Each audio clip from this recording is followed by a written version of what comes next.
ఇంతకుముందు మనం అప్పుడే పుట్టిన బేబీ ఎలా ఉంటారండి? తను 9 నెలలు ఉండి తల్లి గర్భం నుంచి బయటకు వచ్చిన తర్వాత ఈ సొసైటీ సమాజంలో ఉండడానికి అంటే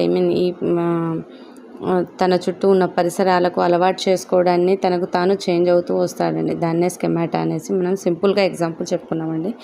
సో ఈ స్కెమాటా తర్వాత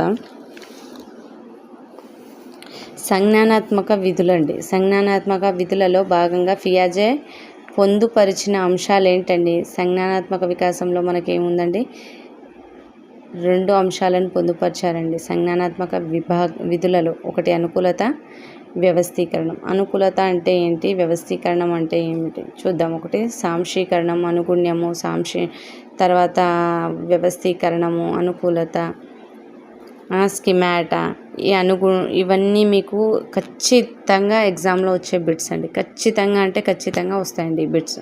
సో వీటికి మీరు కంప్లీట్గా డెఫినేషన్స్ తెలుసుకొని ఉంటే మనం అక్కడ ఆన్సర్ చేయగలుగుతామండి. ఓకేనా? సాంశీకరణం అంటే ఏంటంటే చూడండి, ఉద్దీపన లేక సమాచారాలని పరిసరాల నుండి గ్రహించి ఇంతకుముందు పూర్వం ఉన్న స్కిమాటాలలో అంతరీకరణం చేసుకోవడం. ఏం లేదండి, ఇంతకుముందు మనం నార్మల్గా చూస్తే శిశువు తనకు ఎదురైన ఒక అనుభవాన్ని తీసుకుంటాడు.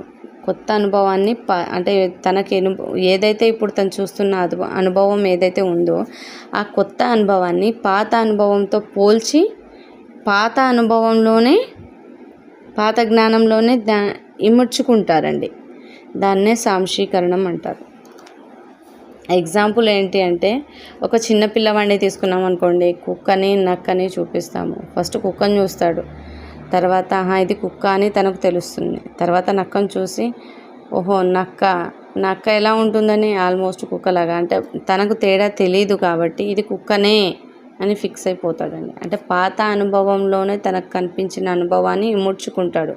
దాన్నే సాంశీకరణం అంటారండి. ఓకే. అనుగుణ్యం అంటే ఏంటి అండి? సాంశీకరణం తర్వాత జరిగే ప్రక్రియ అనుగుణ్యం అని చెప్తున్నారు. అనుగుణ్యాన్ని ఏమంటారండి? సమన్వయపరచటాన్ని కూడా చెప్తారు. కానీ నూతన జ్ఞానాన్ని ఆహ్వానించి పాత విధానాన్ని మార్చి నూతన పరిస్థితులకు అనుగుణంగా నూతన విధానాన్ని రూపొందించుకోవడమే అనుగుణ్యత. మనం ఫస్ట్ సాంశీకరణంలో ఏం జరిగిందండి? ఏదైతే ఒక కొత్త అనుభవాన్ని తీసుకున్నాడో దాన్ని పాత అనుభవంతో పోల్చి ఇది పాత అనుభవమే